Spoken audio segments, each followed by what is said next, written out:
good evening and welcome to it. This is Chess and Wine, and my name is ADB. I'm here with you today to have a bit of a conversation with you. It's very interesting, and I'm thinking, obviously, it's just a conversation, and we're just talking, right? It's nothing personal. Like, it's just asking questions. You know what I mean? Like, the reason why we're in Chess and Wine sometimes is obviously not just because of the information, but because of the conversations we have, right? And right now, I want to have a conversation about Fide, the World Chess Body, or some call it is the other federation within federations, though the mother federation of all federations of chess internationally, right? Not just about Fide, but about what Fide is doing in South Africa in terms of how they select the people that they choose from within a country. To work with them, appoint people to, and obviously it's not even about the people, the individuals per se, like them personally. We don't have a problem with, it's just trying to understand what criteria is always used by Fide when selecting, appointing individuals from within a country, specifically South Africa, for certain roles. Like, I'm thinking, obviously, there is now Anzal Lapsha, who is the Fide education, chess in education leader person. Like, do you know what kind of criteria was used to select her that made her more deserving, more qualified than any other possible candidate in the matter, in the particular thingy? And obviously, again, like I'll just keep on mentioning, it's not even about Anzal personally as a person, but it's just about understanding how Fide does things within South Africa. Because if it was a selection by Chess South Africa, we would obviously ask, how did you do it? But now it's Fide. We don't ask. They say we just chose a person we like. I don't know. How did that happen? Do we know how Anzal, Charlize Van Zyl, obviously, both women international masters, also got selected as a media personnel for Fide. Obviously, she also mentioned in an interview that she was approached at a Fide, I think, event, was at an Olympiad or something, an event that she was playing in. And then obviously somebody from within Fide liked her and then spoke with her and engaged with her, and then it led to obviously her appointment. It's an appointment. We have nothing to do with it as a country, as a federation, probably, as they say. But do we know how the selections go, the criteria that is used? And I'm actually asking this because it's obviously going to continue happening, right? Like, and we continue going to have to ask questions like, the people that are representing us as South Africans within Fide, or how Fide comes and select people from within the country, and does it have to do with association, that there was someone close to them? Because again, I know it's not the first time, and it's not the first people. Like, I'm probably just pointing on to these two people, and actually the reason I'm getting to that is because I've obviously been getting a lot of like this thing coming from a lot of people, and obviously I'm thinking they're sending me this because they want me to talk about it, and I looked at it as well, and I thought, okay, and I'm like. Let me just read quickly for you. Here it reads, in celebration of his phenomenon prowess, a 14-year-old South African chess prodigy, Caleb Leverton, has been granted a thrilling opportunity to witness the World Championship match subsequent to his remarkable feat as the youngest South African competitor to leave a lasting impact at the Olympiad. Right? And basically, if you look at the performance of the particular player specified, obviously, it's not a very bad performance for a chess player that is rated 2200, right? But is it the best that we've ever seen as South Africa? Is it the age thing that is shocking? Because number one, I wouldn't say that he was the youngest Olympiad player at the event from any country, because there's players younger, but I don't know if all the youngest from each country have been given this opportunity. Because again, yes, I'm gonna say that there was also Jan's performance at the previous World Junior event, which was very impressive. Apparently, a record-breaking performance by any young South African and in a World Junior event. But what about this particular performance? Our grants earns this particular player an opportunity to represent or to witness the World Championship match, right? Like, I just kind of. it's not even a thing of, because I know a lot of people look at it and dismiss it and it's like, so what? But the thing is, now when you look at it in light of the following things, like there's the Ansel issue, obviously having appointed as the Fide in education representative or trainer. Does it say that like she was the best qualified from everybody else?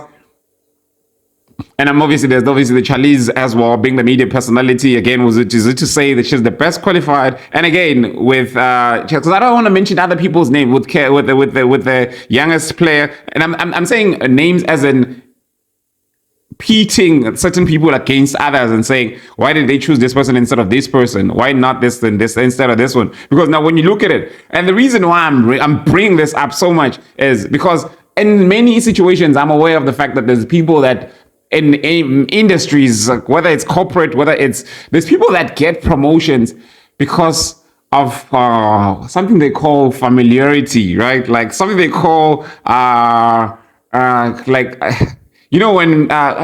don't even know why when I try to say certain words, they just sort of run from me when I'm live, right? Now, the moment I get off camera, it just comes back the word like I should have used this word. Right, like there's this thing wherein people would choose you for promotion just because you are more sociable as far as they're concerned than any other person, right? Like they wouldn't want to choose, even if there was the most qualified or equally qualified person from the ghetto, but the person that is appointing or selecting is from the burbs, and you from the burbs yourself, and they look like, I know they're both qualified, but I have more familiarity with that person from the burbs because we are from, sort of the same culture, the same background, so we'll get along easily. That's not just to say that she will do the job better than the other person, but it's just that, hey, you know what I mean? It's just like the connection we have. So it's things like that kind of make you ask questions. Like, I know it's a very tricky thing to do, to raise such questions, because it's not like I'm aware of any particular indiscretion in terms of how these things are done. It's not I'm aware of any particular wrong or injustice. But then now it's important that we caution that, okay, now for the following people, unless somebody will come and point to me like, oh no, Eddie, but then you missed the fact that there was Likalakala from somewhere in Pretoria that was also appointed by Fide to do 1, 2, 3. He was from the townships. So sometimes Fide does choose people from within Chess South Africa who are from townships. You see what I mean? To represent Chess South Africa. Because there's a big roles that they're giving to people, right? And I know the most recent one, the World Cup one, is not a role, but it's an opportunity. An opportunity that could make a very big difference to a player, right? But then for a player to be selected for something like that, it's motivating. It does a lot for them, for those that are supporting them, their background, whatever they're coming from, right? Like it boosts their confidence and it kind of keeps them in the game. Like it does a lot of things. I know I may not have mentioned everything that it does, but it's very important. And we wonder if any of our players who performed previously in the Olympiads did not impress Fide in a way that they would want to invite them to such important events like the World Championships event, where they could just be there in the presence of, or maybe that if they chose someone different, then that someone different would disrupt the environment there. Because again, it's things you must think about. And I know, like, it's so funny that I'm mentioning all of these things, and it's a question of criteria, right? And I'm mentioning the question of the criteria to understand how such things happen, so that this could be communicated with other people, and then other people could be inspired. Because the thing is, if you're not aware of criteria, it's not going to be inspiring now for me to say, there's a thing. A young chess player from South Africa, 14-year-old, was at the Olympiad, and due to their performance, they just caught the eye of Fide. Even though they didn't beat any grandmaster, they just played chess, won against international masters, and which is not a first for any South African chess player. And there are others that won against grandmasters And they did not, this particular did not win against Grandmasters, but played against Grandmasters and won against International Masters and FIDE Masters. And it's again, you look at it, but now, if I want to inspire others, I would want to make them believe that it could be them as well. But I don't think this kind of sends that message that it could be you, because it kind of makes us feel like there are other things that we're not aware of that are in play, right? Like, I mean, like, and I'm saying this because there was a one time when I had a player, a 7-year-old player, performing very brilliantly in an under 15 section of the National Chess Championships, coming from Msokwa Chess Club. I think when we were sending teams, and I was sending my team then, but my player was performing brilliantly. And it's a bit of a light skinned kind of player, right? So, because his performance was brilliant, and I don't know, maybe because of him being very light skinned, somebody I noticed him and was like, okay, that player is playing very brilliantly. And then they wanted to find out who his coach was. And then I appeared as his coach. I mean, looking like I do, right? And when I was coming in as the coach, they were like, oh, like, so now we're having the conversation because now I'm the coach and I want to understand, does my player get to have an opportunity? Because the person that has noticed my player's performance was someone who was involved with the very big chess organization, a chess academy in Gauteng, and was obviously also appointed as by Chess South Africa, and again Department of Education in that school event and Department of Sports to be talent scouting. So when I got to Nick and I spoke to him, and he said, somebody told me that that's the person that identified your player, and they think they're playing brilliantly. Okay. Oh, okay, cool. Nick, I go to Nick and I find out, I want to ask, okay, so, yeah, I hear you are interested in my player. Yes, the 7-year-old that has already won all first 4 games in a 7 match against very, grown-up players in the under 15 section. And he's like, he's been performing impressively. And I just wanted to find out about the player and see if we could offer him some opportunities. I'm like, yeah, okay, he's very open to it. I'm sure his parents will also be very excited about the opportunities. So what are you offering? I was like, oh, no. First off, I just want to find out, does he speak Afrikaans? Okay, that is a criteria. No, he doesn't speak Afrikaans. He's obviously in a township school in Sogwaba, and maybe he can speak a bit of English, but he speaks mainly Swati, and yeah. I'm like, then I don't think there's anything we can do for him, because we want to take him to a chess school, and it's a school that uses Afrikaans as a medium as a first language, and I don't think it will fit in if he doesn't know how to speak Afrikaans. I'm like, but he's only 7 years old, 7 turning 8. He can definitely learn how to speak Afrikaans within. It doesn't. I'm like, no. If he doesn't speak it, let's wait. We'll see until he is ready. I'm like, but. And then that was it. You see what I mean?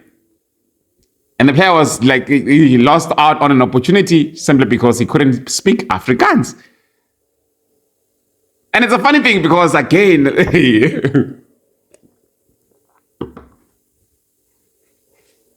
question of criteria came up again, like very recently, when a team from Mpumalanga Schools Chess, Mpumalanga Schools, was being selected, especially the team of managers and coaches.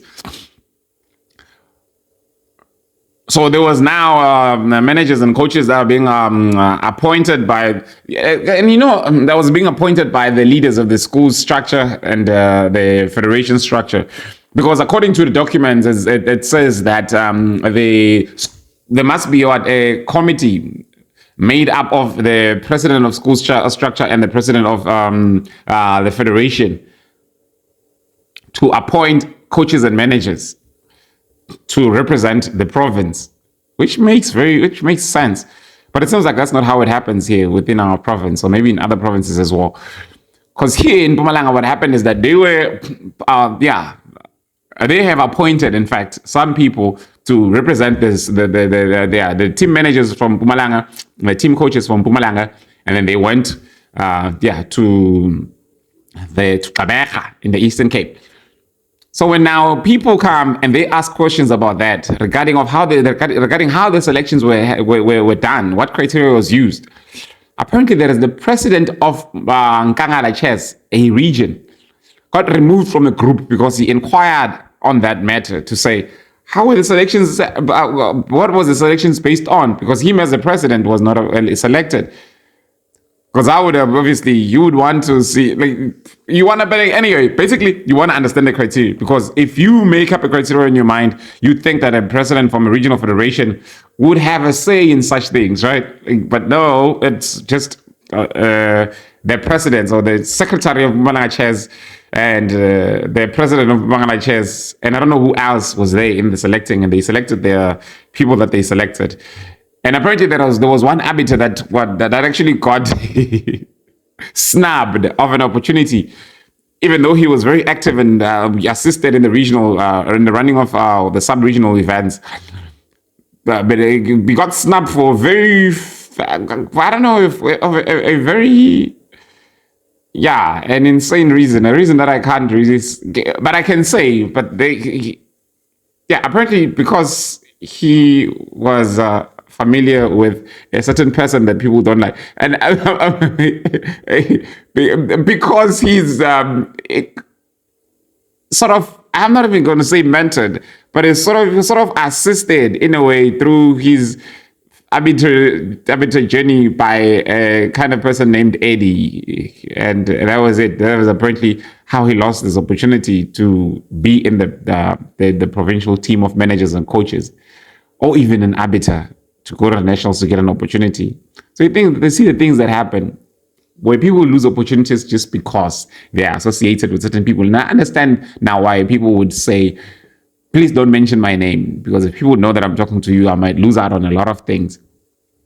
And it's a funny thing that these people are actually very active and are very committed in ensuring that they block the people that are not close to them, right?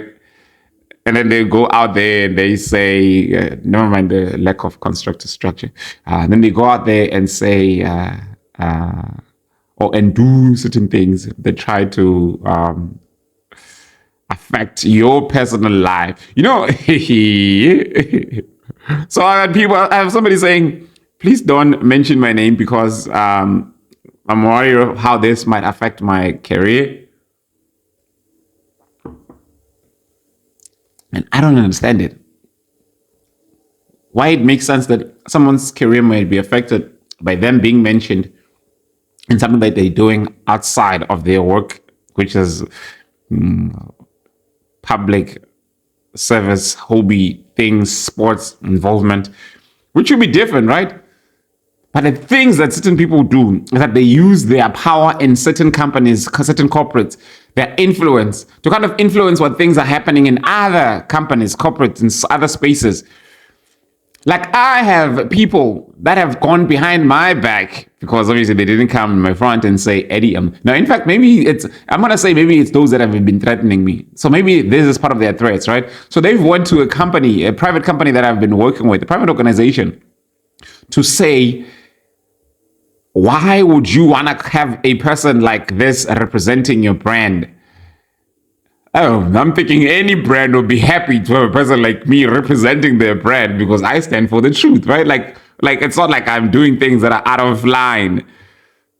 So apparently now they have this organization, they have this company questioning their integrity and then questioning my involvement with everything, with the things I do. And they're saying to them, you must do something about this. And when that couldn't hold, they went on to ask Mpumalanga Chairs to issue a suspension letter so that they could take that suspension letter as a follow-up to say, this is why. So this person is suspended by this and this for certain reasons. Why would you want to continue working with that person? And you see now what they're doing. So now they're affecting they're affecting serious things outside of these things that don't have any people. When people are seriously invested in destroying this Eddie person, and anything that is associated with them. Because I remember again, there was another person that was told that you will never get assistance for to get funding from me. And that is from a president of a region or a province. If you continue, since you continue being associated with this person, Eddie. Hey, but the things people do, and again, I think it's because of things like this that I've just raised right now. Like, think about it, and I'm hoping that the people, the Fide issue, I'm hoping that if since I've mentioned it, you want to think about it yourself and think. And then people that are aware of things and criteria, like if any, again, any Fide representatives will come up and say, hey, this is what's basically happening. This is how we are selecting these people that we're selecting. And don't worry, even you, with your township background, you have an opportunity. It's not like we're looking at people that have a Eurocentric attraction. No, we are not. We're looking for everyone. Because, like, honestly, I mean, Fide being European based and things like that, and all these events that are. But maybe now, since chess is moving towards India, then the faces of the people that are being represented in Fide would also change within South Africa, right? Like, since India is becoming the new chess powerhouse, because they'd want to have some people that could actually be relatable to the Indians and every other brown house people and things like that. Because maybe the relatability of a person is one of the criteria, like one of the criteria used, right? Because we don't know, and you can't blame us for making assumptions, right?